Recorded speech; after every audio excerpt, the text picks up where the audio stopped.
बिल्कुल रमन बहुत बहुत शुक्रिया इस तमाम जानकारी के लिए आपका। और आइए अब सीधा आपको ले चलते हैं गुजरात के जाने माने उद्योगपति जफर सरिशवाल से खास बातचीत की editor in chief Sarfaraz Saifi ने। नमस्कार, आप देख रहे हैं न्यूज इंडिया, आपके साथ मैं हूं सरफराज सैफी।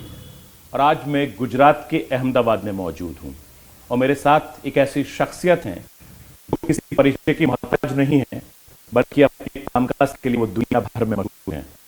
मेरे साथ जफर सरिशवाल साहब इस वक्त मौजूद हैं। जफर साहब बहुत स्वागत आपका, बहुत बहुत इनायत आपने मुझे बुलाया। जफर साहब, दिल्ली मुंबई में तो हमारी मुलाकात हुई है, लेकिन ये पहला मौका है जब हम लोग गुजरात के अहमदाबाद में हम बातचीत कर रहे हैं। मेरा पहला सवाल गुजरात अहमदाबाद से ही है।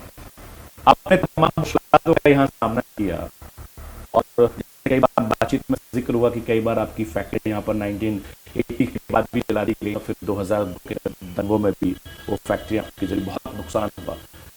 हमारे दर्शकों को थोड़ा सा उस सिनेरियो को बताइए कि किस तरीके से आप गुजरात से शुरुआत करने के बाद दुनिया के अलग अलग मुल्कों में आप गए और किस तरीके से कारोबार यहाँ शुरू किया। देखिए, हम लोगों का तो जो फैमिली का जो कारोबार है वो 1890 से है, यानी आज ऑलमोस्ट 130 साल से ज़्यादा हो गए। और ये हम लोग जो हैं, अभी हम और हमारे कजिन जो हैं, हम लोग ये 5th-6th जनरेशन है एंटरप्रेन्योर।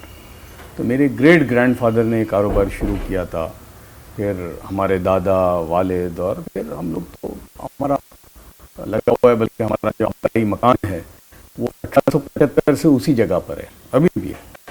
तो हमारा बिल्कुल मजबूत जड़ें हैं इस शहर के अंदर। और 47 के बाद समझ लीजिए कि 20 साल तक तो कुछ नहीं हुआ। पहला फसाद जो हुआ गुजरात में सबसे बड़ा, और ख़ासतौर से अहमदाबाद में जो हुआ, वो 1969 में हुआ, 69 में हुआ। तो उसमें सबसे पहले हमारी फैक्ट्री जला दी गई थी और सारा सब कुछ ख़त्म हो गया था। लेकिन फिर हम लोग खड़े हो गए वापस, और फिर कई सालों तक कुछ नहीं हुआ। फिर एक दौर आया बीच में गुजरात में 85-87, उसमें बार बार फसाद होते थे, तो फिर हम लोग टारगेट होते थे। 90 में हुआ जो अडवाणी साहब की जो रथ यात्रा निकली थी, फिर 92 में बाबरी मस्जिद के गिरने के बाद, फिर 10 साल आराम रहा, फिर 2002 में हुआ, तो उस वक्त हुआ। लेकिन 2002 के बाद से लेकर अब तक, यानी यूँ समझ लीजिए कि ऑलमोस्ट 18 या 19 साल होने को आएंगे, जो एक उसमें एक अजूबा है। वरना गुजरात में हमेशा मैंने अपनी पूरी ज़िंदगी में देखा है कि हर 5-7 साल में एक बड़ा होता था, छोटे मोटे तो हुआ करते थे। लेकिन ये 2002 के बाद ये पहली बार एक वक्त इतना लंबा गुजरा है कि एक भी फसाद, छोटे मोटे कभी होते रहते होंगे, लेकिन वैसे कोई ऐसा फसाद हुआ नहीं है, और एक अमन व अमान। और फिर देखिए, उसमें एक और बात हुई कि 2002 के बाद, बल्कि 92 से मुसलमानों ने गुजरात में ख़ास तौर से एक संजीदगी से एक बात तय कर ली थी कि भाई हमको 2 चीज़ों में मेहनत करनी है। हमको तालीमी याफ्ता होना है और अपने कारोबार, इसलिए कि गुजरात में वैसे एक बड़ा तबका है कारोबार में, हम अपने कारोबार में कैसे और नुमाया बने। तो ये हुआ 2002 हुआ। लेकिन 2002 के बाद एक नई, जिसको कहते हैं ऊर्जा के साथ, और मुसलमानों ने एक बात तय की कि विक्टिम नहीं बनना है।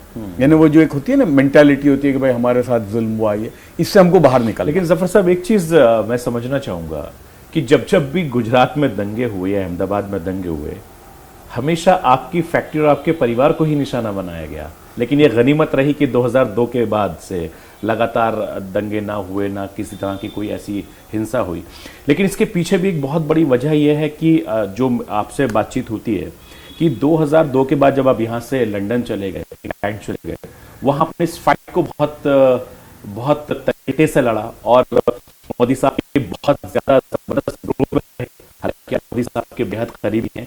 ये विरोधी और दोस्ती ये कैसे बदली, ये दर्शक हमारे समझना चाहेंगे। नहीं, देखिए, मैं वहीं था। इनफैक्ट जब 2002 का जो फसाद हुआ था, मैं 98 से इंग्लैंड में था, और जो 2002 में हुआ वो एक बहुत ही डिग्री का फ़र्क है। लेकिन उस वक्त ये हुआ कि भाई बहुत हो गया, इसलिए कि कभी भी फसाद जो जितने भी हुए उससे पहले कभी भी किसी फसाद में किसी को सज़ा नहीं मिलती थी या कोई गिरफ्तार भी नहीं होता था। और तो इस बार यूं सोचा कि नहीं, जो लोग हैं उनको यानी सज़ा मिलनी चाहिए और ये हमको यानी इंसाफ मिलना चाहिए। तो फिर हमने सोचा कि भाई वो किससे मुकाबला करें। तो जो खुद जो चीफ मिनिस्टर हैं, जो हिंदू हृदय सम्राट हैं, क्यों उनसे ही। तो हमने उनके खिलाफ एक बड़ी लड़ाई लड़ी और इंटरनेशनल कोर्ट ऑफ जस्टिस में उनका वीज़ा रिजेक्ट करा, बहुत कुछ किया वहाँ, बड़ी मीटिंग। आपने तो इंग्लैंड में, जब मुझे याद है कि मैंने पढ़ा भी था, आपसे भी बातचीत हुई कि मोदी साहब जब विदेश में जाने वाले थे उनके कई दौरे आपने रद्द करवाए, इतनी पिटीशन फाइल की। वो सब किया, लेकिन फिर देखिए बाद में ये सब कुछ किया, कोई मुझसे सवाल इसलिए नहीं कर सकता कि जो लड़ाई मैंने लड़ी है वो तो लोग ये ट्विटर पे आजकल करते हैं, हमने तो लड़ी बिल्कुल यानी बैठ कर, दुनिया जानती है और मोदी साहब भी नहीं। और दूसरा ये भी नहीं है कि चलो हम लोगों के अपने पैसों से लड़े। लेकिन देखिए यही होता है ना कि हमने बाद में संजीदगी से सोचा कि भाई नहीं सर, वो लड़ाई एक बार उसको समझ लेते हैं कि आपने किस तरीके से फाइट करी। मुझे पता चला कि आपने बड़े बड़े वकील भी हायर किए। हाँ देखिए, हम लोगों ने बिल्कुल, मैं खुद उस ज़माने में, अभी जो कोलिन पॉवेल साहब जो उस ज़माने में अमेरिका के फॉरेन सेक्रेटरी थे, सेक्रेटरी ऑफ स्टेट थे, तो मैं उनके पास गया, मैंने उनको हैंड डिलीवर्ड पिटीशन दी थी कि मोदी साहब को वीज़ा भी ना देने में आवे और उनका वीज़ा जो है वो भी रिवोक कर देने में आवे। वो किया। फिर इंग्लैंड में हमने शेरी बूथ, जो मशहूर टोनी ब्लेयर, जो वहाँ के इंग्लैंड के उस ज़माने में प्राइम मिनिस्टर थे, उनकी अहलिया है जो ह्यूमन राइट्स की बड़ी दुनिया की मानी लॉयर, उनको हायर किया। हमने अडवाणी साहब के ख़िलाफ़ पिटीशन फाइल की थी 2002 गालिबन मई में। वो इंग्लैंड आ रहे थे age home minister, deputy prime minister, कि वो ना आ सकें, उनको आने की इजाज़त ना हो। ये सब कुछ किया, यानी ये सारी लड़ाई, मिनिस्टर से मिले, उनके वहाँ के इंग्लैंड के होम सेक्रेटरी से, प्राइम मिनिस्टर से। लेकिन बोलते हैं ना, एक बार आदमी सोचता है, भाई हम कारोबारी लोग हैं, कि भाई हम देखते हैं ना 1 साल के बाद कि भाई क्या आया क्या गया, ये सब।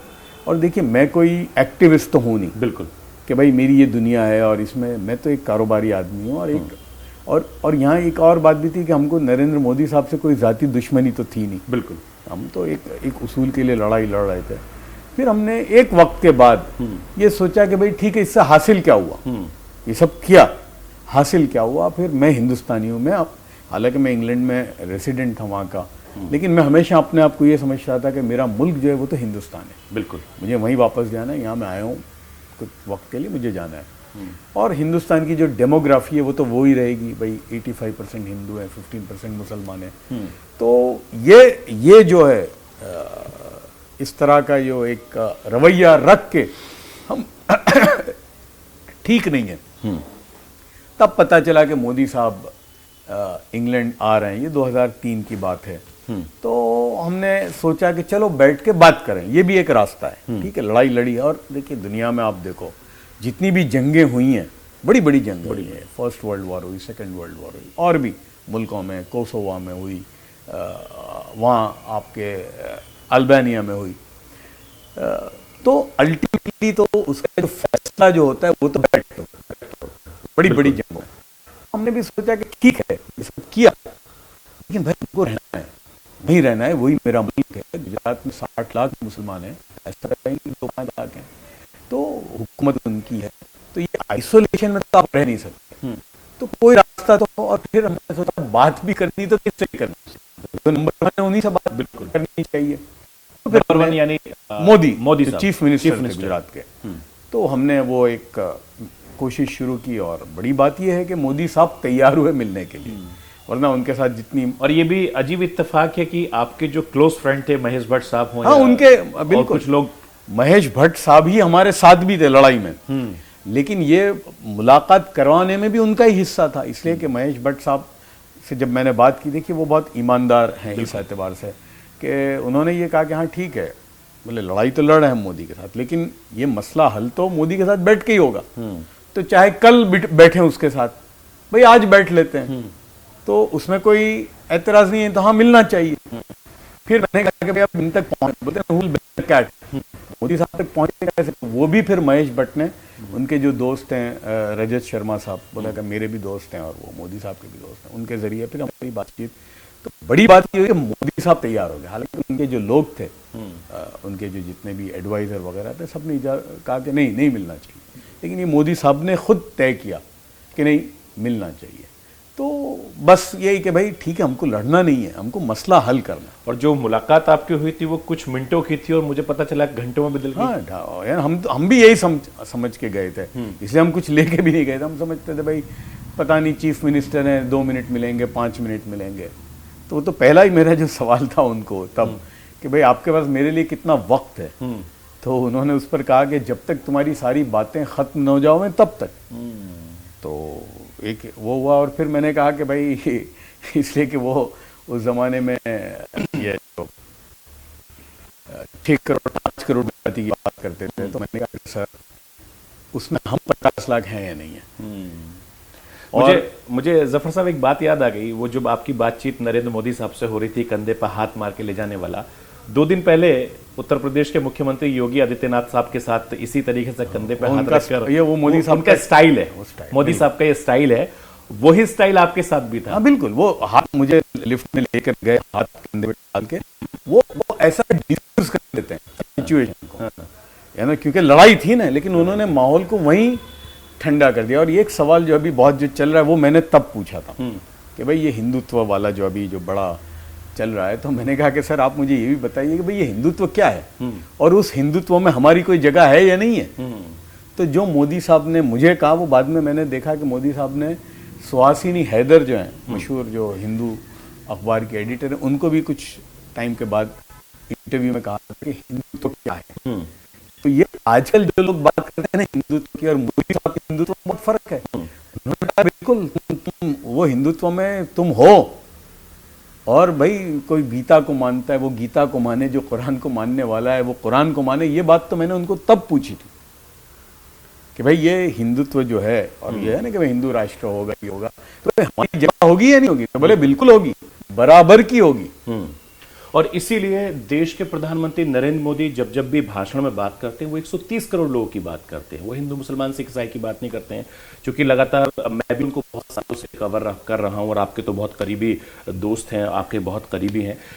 नरेंद्र मोदी का जो स्टाइल है काम करने का, जो अभी भी है, गुजरात के वक्त में भी आपने बहुत करीबी से अभी भी देख रहे हैं, ये स्टाइल उनका शुरू से इसी स्टाइल में रहा है। हाँ देखिए, वो खुद सोचते हैं, यानी वो खुद अपना सुनते हैं सबकी, करते अपने मन की। हाँ वो सुनते हैं सबकी, मतलब उनके जैसा लिसनर मैंने नहीं देखा। आप बोलते रहो, अच्छा उनको सब याद होता है। जैसे हम भूल जाते हैं कि यार 6 महीने पहले ये बात कही थी, तो क्या वो तो तुमने फलां दिन मुझे कही थी। यानी वो बहुत उनकी याददाश्त बहुत ज़बरदस्त है, और वो सुनते हैं बिल्कुल, लेकिन अपनी सोच रखते हैं। गुजरात में मैंने देखा IAS ऑफिसर वगैरह जो भी होते हैं, लेकिन वो अपनी एक बड़ी जबरदस्त सोच है उनकी, और वो उस सोच के तहत वो काम करते हैं। साहब की जो एक कामयाब शख्स होता है वो सुनता सबकी है, अपने आसपास में जो लोग रहते हैं, लेकिन करता अपने मन की है। और मोदी साहब यही दूसरों से आगे बनाती है। हाँ देखिए बिल्कुल, ये बात हमने वहां भी देखी थी और अभी भी देखी थी। वो सुनते हैं घंटों तक। बल्कि मुझे याद है जब शुरू में जब ये आए थे 2014 के बाद, तो इनके एक जॉइंट सेक्रेटरी थे जो मोदी साहब के साथ होते थे, तब नाम नहीं लेता, मशहूर एक मुसलमान है जो अभी किसी मुल्क में एम्बेसडर है। तो वो जब कहते थे कि जब मोदी साहब आए तो रोज प्रेजेंटेशन लेते थे, हर एक डिपार्टमेंट को बुला, और जहाँ थोड़ी देर हो तो बोले एक मिनट ये बताओ क्या, और बोले 17 घंटे 16 घंटे 18 घंटे हर डिपार्टमेंट से प्रेजेंटेशन लेते थे। वो यहाँ भी था कि वो ऑफिसरों को हम यहाँ देखते थे, वो प्रेजेंटेशन करते थे, सुनते थे, लेकिन हर चीज उनके अंदर वो इसलिए पता चलता है कि कई महीनों के बाद अगर आपको याद आया, मैंने पहले कहा अगर नहीं ये बात तो तुमने कही थी मुझे, तो मतलब जो भी बात वो सुनते हैं उनके अंदर में वो है उनके अंदर। और यही चीज है, मैंने देखा कि इतने सालों से जितने भी मंत्रालय हैं, जितने मिनिस्टर हैं, इस बात का जिक्र करते हैं जो आप भी कह रहे हैं कि मोदी साहब एक एक चीज पे खुद नजर रखते हैं, एक एक चीज पे खुद बारीकी से देखते भी हैं। चूंकि मैं भी इतने सालों से उनको कंटिन्यू कवर कर रहा हूं, एक चीज बड़ी अच्छी है जफर साहब, कनेक्टिविटी जनता के साथ, देश की आवाम के साथ बहुत जबरदस्त है उनकी। बिल्कुल कनेक्टेड है उनके जो भी लोग हैं जितने सालों से, जो है, हालांकि अब तो प्राइम मिनिस्टर बन गए भाई, पहले तो गुजरात के चीफ मिनिस्टर थे, अब तो 30-29 तो स्टेट हैं, फिर मुल्क है, पता दुनिया नहीं है। क्या। लेकिन अभी भी उनके जो ताल्लुक वाले लोग हैं, कहीं ना कहीं उनके साथ कनेक्शन है उनका, अभी भी। यानी वो खैर खबर रखते हैं, पहुंच जाती है, कौन क्या करता है, उनके ताल्लुक वालों का सबका वो बिल्कुल उनकी निगाह में। अच्छा, एक और चीज़ मैंने उनकी देखी कि वो कहाँ से निकालते हैं। यानी भाई उनके जैसे साथी हैं फॉर एग्जाम्पल जो थे, अब हमें मालूम ही नहीं है कहाँ हैं, लेकिन सडनली वक्त पे वो उस शख्स को निकालते हैं। मतलब उनकी निगाह से कोई भी जो है उनके, हाँ, वो ओझल नहीं है, उनको मालूम है कि ये कौन सी गोली कहाँ इस्तेमाल करनी, वो बहुत जबरदस्त। और यही एक कामयाब इंसान की निशानी भी है। मैं चुनाव का जिक्र कर लेता हूँ, कई राज्यों में चुनाव होने हैं, उत्तर प्रदेश में है, उत्तराखंड में है, पंजाब में है और दूसरे राज्यों में है। उत्तर प्रदेश की सियासत को भी आप बहुत करीब से देखते हैं, बहुत ट्रैवल आपने उत्तर प्रदेश में किया है। उत्तर प्रदेश की सियासत और चुनाव इतने हादसे होने के बाद किस तरफ जाएगी? देखिए अभी जो है यानी अभी हाल में तो फ्रंट रनर तो योगी साहब हैं, मतलब वो हैं अभी। अच्छा, वहाँ अभी जो फाइट है वो सिर्फ अगर जो होगी, जो भी जो मुकाबला है वो सिर्फ बीजेपी और समाजवादी पार्टी के दरमियान में है। बाकी ठीक हैं, बाकी कोई फाइट में नहीं है। लेकिन अभी जो है, इसलिए कि बीच में ये कोविड वगैरह के मामले में जो चीज़ें हुई थी, जो जिसमें लोगों को तकलीफ हुई, ये सारा जो हुआ था, वो मैं समझता हूँ कि अभी लास्ट 6-7 महीने में उसको काफ़ी कवर कर लिया है योगी साहब ने। लेकिन एक बहुत बड़ा टिक्का जो है ना, वो बीजेपी के पास है, वो नरेंद्र मोदी।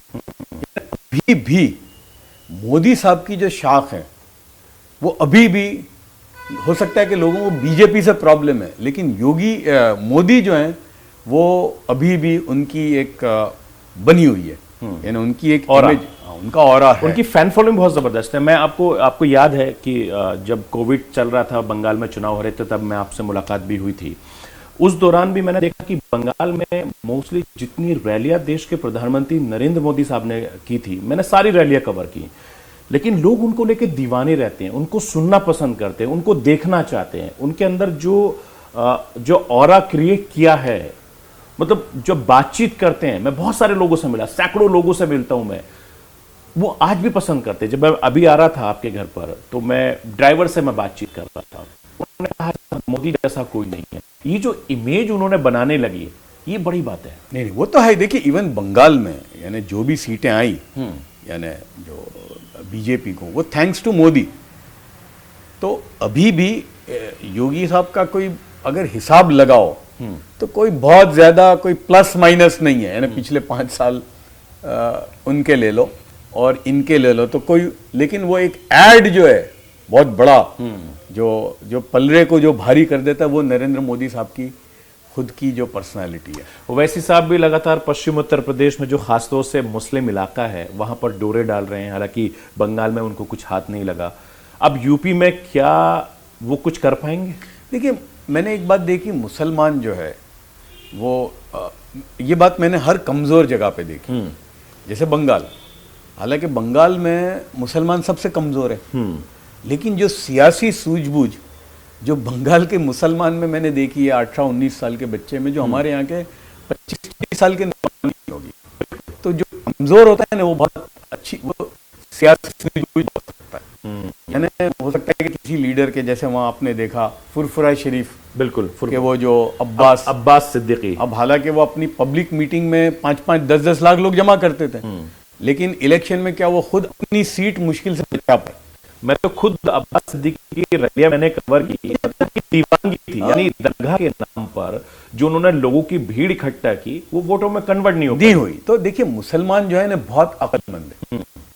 वो देखता है कि भाई एक तो वो हमेशा जीतने वाले कमजोर आदमी होता है, चाहे फिर वो हिंदू हो मुसलमान हो, जो कमजोर है वो हमेशा अपने वो समझता है कि ये वोट जो है ना, उसकी ताकत उसको 5 साल में एक बार मिलती है, तो वो बहुत सोच समझ के इस्तेमाल करता है। वो इमोशन में नहीं देते। ये मेरा इतने सालों का तजुर्बा है कि जो वोट देने वाला है ना, वो किसी भी चीज में नहीं, वो ये देखता है जब लास्ट में कि इससे मुझे फायदा होगा या नुकसान होगा। दूसरा मैंने कहा जैसे दूसरी जो भाई कांग्रेस पार्टी है या बीएसपी है, वो गेम में ही नहीं है। बिल्कुल। तो वोटर जो है ना, वो सिर्फ उस पार्टी को वोट देता है जो गेम में है। तो और हाँ, हालांकि अब बीजेपी की एक बात आप देखिए कि हालांकि उनका पूरा एक नैरेटिव है जो हिंदू उसका, लेकिन फिर भी आप देखो ग्राउंड पे जितने मुसलमान बीजेपी के कार्यकर्ता हैं दूसरी पार्टियों के नहीं है। वो बूथ पे बीजेपी का मैंने देखा, जैसे यहाँ बैठे पार्टी, यहाँ मुसलमान 1.5% है, लेकिन कोई वोट नहीं। और ये सबसे बीजेपी की सेफेस्ट सीट है जहां आप बैठे हो, पार्ली हिंदुस्तान में, जहां सालों से बीजेपी को 80% वोट मिलते हैं यहाँ। लेकिन यहां भी उनका जो बूथ वाला है ना, वो मेरे घर पे लेके आता है पूरा कि भाई ये है यहाँ आपका है। तो वो जो मशीनरी है, जो इलेक्ट्रल मशीनरी है बीजेपी की, जो घरों में जाती है, वो बहुत जबरदस्त है। इसीलिए जफर साहब, जो बार बार बात कही जाती है कि गुजरात मॉडल पूरे देश में लागू किया जा रहा है, वो मैंने खुद ने बंगाल में के इलेक्शन में भी देखा कि मोदी साहब के जो कार्यकर्ता थे, समर्थक थे, बूथ लेवल पर बहुत मजबूत थे। वही टीम अब उत्तर प्रदेश में भी काम कर रही है बूथ लेवल पर, और जिस अटैकिंग मूड के साथ बीजेपी ने बंगाल में चुनाव लड़ा, उससे ज्यादा अटैकिंग मूड के साथ अब उत्तर प्रदेश में एंटर कर रहे हैं। तो ये बूथ सिस्टम है, ये एक बड़ा करने का मामला है। ये मोदी साहब की इजाजत है। ये जब चीफ मिनिस्टर भी नहीं थे, और इसलिए गुजरात में देखिए लोग बोलते हैं, तो मैं बोलता हूँ कि मोदी साहब के 20 साल आपने 2001 से भाई चीफ मिनिस्टर प्राइम मिनिस्टर देखा, लेकिन जो गुजरात के लोग जानते हैं कि वो बीजेपी जो पहली मर्तबा गुजरात में 87 में जो आई म्यूनिसिपैलिटी में, तो थैंक्स टू मिस्टर मोदी, क्योंकि वो एक स्ट्रेटेजिस्ट थे। तो ये जो बूथ वाला जो है ना, कि एक बूथ क्या उनका एक है क्रॉनियम में कि वो एक आदमी 10 लोगों का ख्याल करता है। तो हम लोग जैसे मालूम है कि भाई ये मुसलमान है, लेकिन वो बीजेपी का जो बूथ वाला है, वो मेरे घर पे आएगा, लेके आएगा पूरा, ये आप यहाँ से वोट देना, तो आदमी चलो। वो जो कांग्रेस का है, वो तो आता नहीं है, तो कम से कम आदमी पूछता है कि यार चलिए मुझे पूछना था वोट देने के लिए। इसको इस तरह से कह सकते हैं कि अब मोदी साहब ने इस देश के राजनेताओं को राजनीति सिखा रहे हैं अभी। हाँ, ये देखिए वो अभी आप देखिए बीजेपी मुसलमानों को, लेकिन ग्राउंड पर उनके लोग हैं, उन्होंने आइडेंटिफाई किए हैं, उन्होंने लगभग 1.5 लाख बूथ आइडेंटिफाई किए हैं, और जहां से उनका ये है कि भाई यहां से ज्यादा नहीं 150 मिनिमम वोट आने चाहिए हर बूथ से। तो इनके लोग हैं तो इसलिए मैं बोलता हूं जितने मुसलमान बीजेपी से जमीन में, इतने ये पार्टियों से नहीं है। यानी आप कह रहे हैं कि बड़ी तादाद में मुसलमान बीजेपी और मोदी साहब से जुड़ा हुआ है? नहीं, जो इनका बीजेपी में है कैडर है, बीजेपी में मुसलमानों का एक कैडर है। और वो कैडर यानी गुजरात में अगर आप देखोगे तो गुजरात में बीजेपी के अंदर जो मुसलमान है वो कांग्रेस से ज्यादा है। तो वो जो कैडर है उनका बीजेपी का, जो मुसलमानों का, वो जाके बिल्कुल लगा हुआ है। और बीजेपी का जो माइनॉरिटी मोर्चा है जिसमें मुस्लिम्स हैं, देखें बड़ी तादाद में पूरे देश भर में उन्होंने जोड़ रखे हैं। है बिल्कुल। मुझे लगता है कि बाकी पार्टियों को भी सबक लेना चाहिए इनसे। इसलिए मैंने कहा ना कि बीजेपी को क्या कहते हो भाई, हिंदू पार्टी, लेकिन उनका माइनॉरिटी फ्रंट जो है जिसमें जितनी तादाद में मुसलमान है, वो कांग्रेस और दूसरी पार्टियों से ज्यादा है। जफर साहब, थोड़ा सा पीछे लिए चलते हैं, एनआरसी सीए का जिक्र कर लेते हैं। बड़ा प्रोटेस्ट हुआ और लोगों में बहुत ज्यादा कंफ्यूजन था, उस समय आप भी आ गए, लोगों से आपने भी बातचीत की, अब वो मामला शांत हो गया है, लोग भी शांत हैं।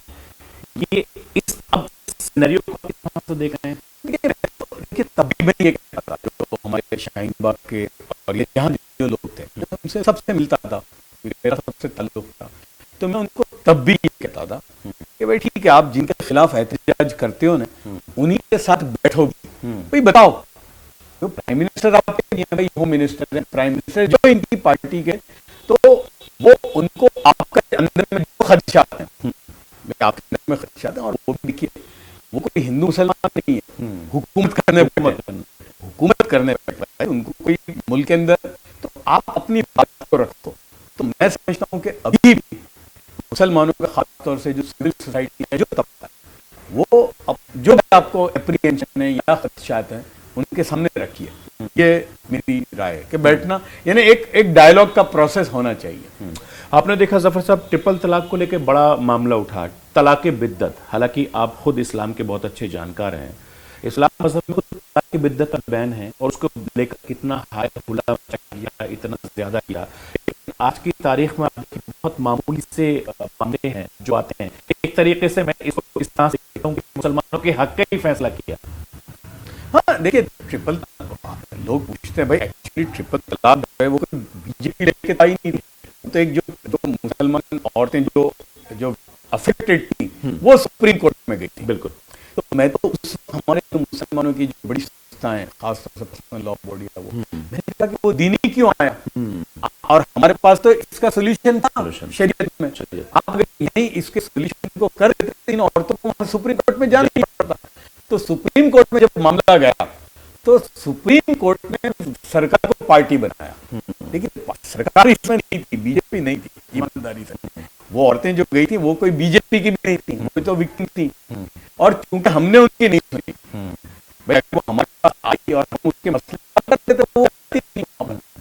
लेकिन जब सुप्रीम कोर्ट ने पार्टी बनाया सरकार को, तो सरकार पार्टी बनी और वो जो भी फैसला हुआ वो ने किया।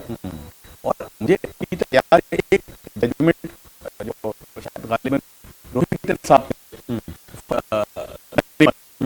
उन्होंने कुरान की आयत पढ़ी जजमेंट में, और उन्होंने लास्ट में ये कहा कि which is not correct in theology, how can it be correct in law.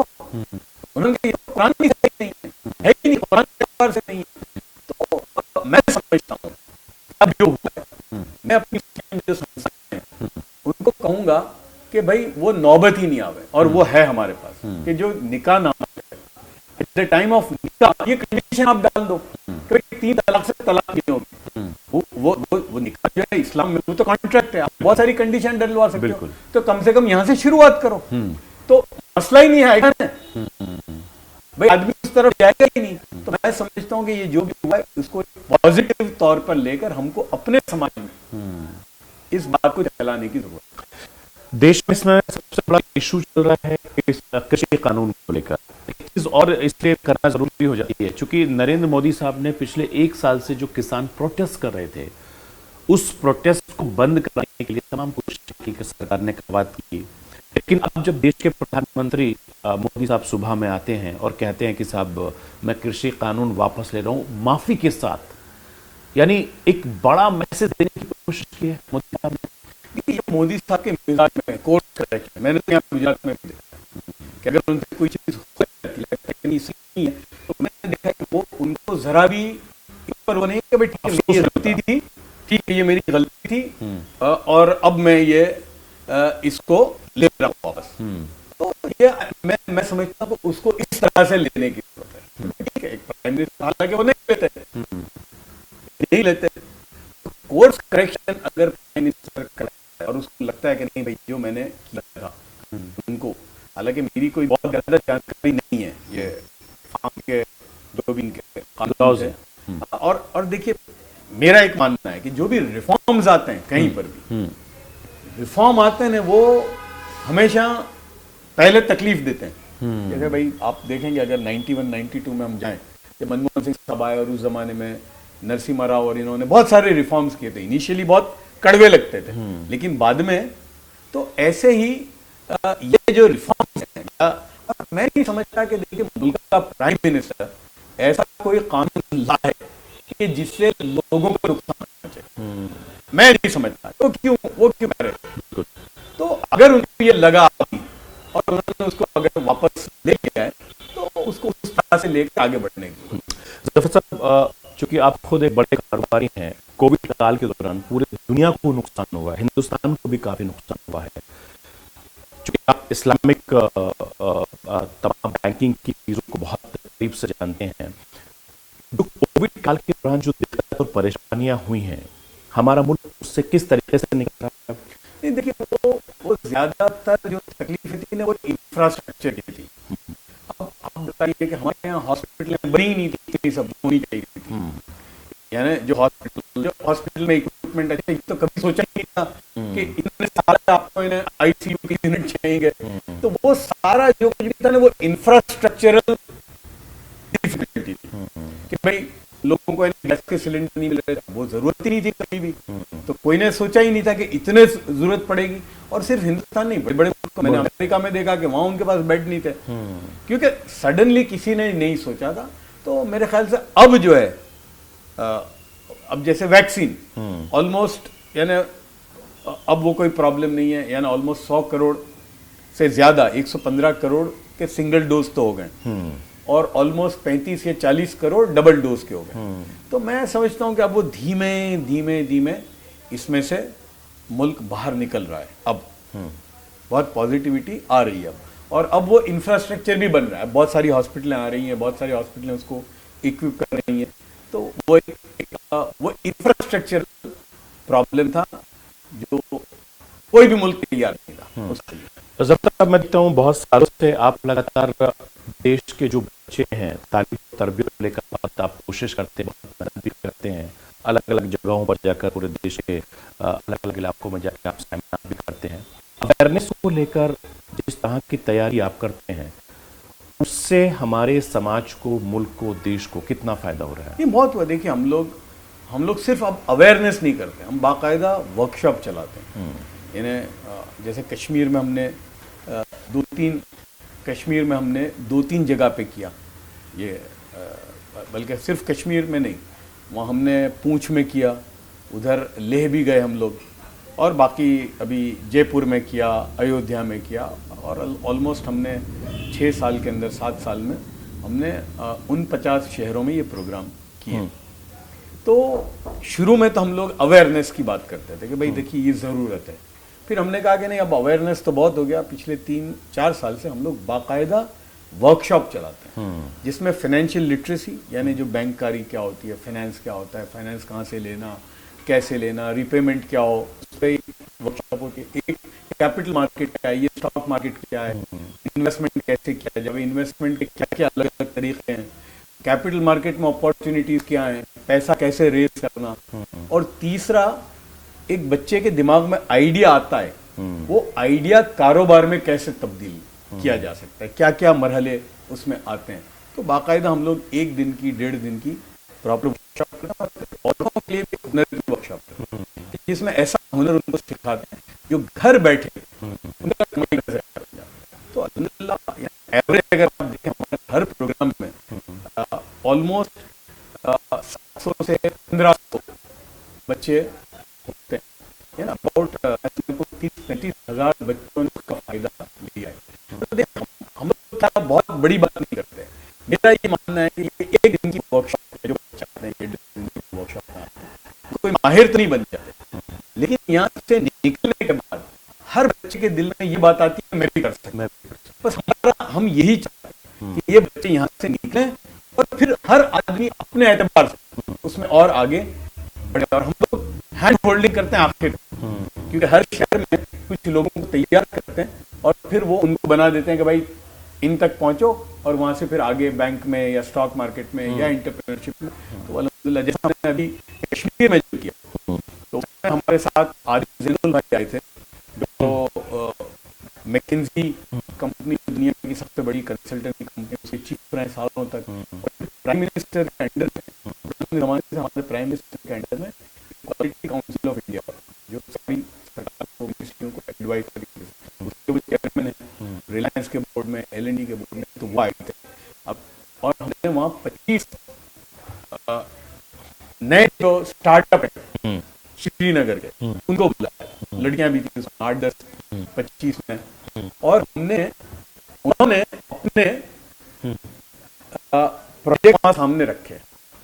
Adil Zainul भाई ने सबके लिए बोले मुझे दे दो, और उसके बाद उनको, क्योंकि क्या होता है, इन बच्चों को थोड़ा बोलते हैं ना, थोड़ा एक डायरेक्शन देना होता है। वो कुम्हार क्या करता है भाई, चलता है वो खाली हाथ डालता है, बस एक थोड़ा, तो वो सब उन्होंने लिए और सबको थोड़ी थोड़ी चीजें बता दी, बस ऐसी है, थोड़ा ठीक कर दिया तो वो आप आगे जाके उसको कोई की जरूरत नहीं। तो ये बहुत बड़ा इनिशिएटिव कश्मीर में हो, इंशाल्लाह उसको हम लोग और भी जगहों पर डेवलप करेंगे। बिल्कुल, मैं उम्मीद करता हूँ जफर साहब, इसीलिए आप इसी तरीके से आप देश के लिए, बच्चों के लिए, कौम के लिए आप काम करते हैं। आपको बहुत बहुत मुबारक। जफर सरेशवाला साहब अपनी बेबाकी जाते हैं, हर मुद्दे बेबाकी से वो राय रखते हैं, और न्यूज इंडिया पर जो एक्सक्लूसिव बातचीत उन्होंने की है, मुझे लगता है कि इससे आपको बहुत कुछ सीखने को मिलेगा। लेकिन हाँ, इन्होंने एक बात जरूर कही है कि हर मसले का हल बातचीत से निकलता है, समझदारी से निकलता है, तो जरूर फॉलो करना चाहिए।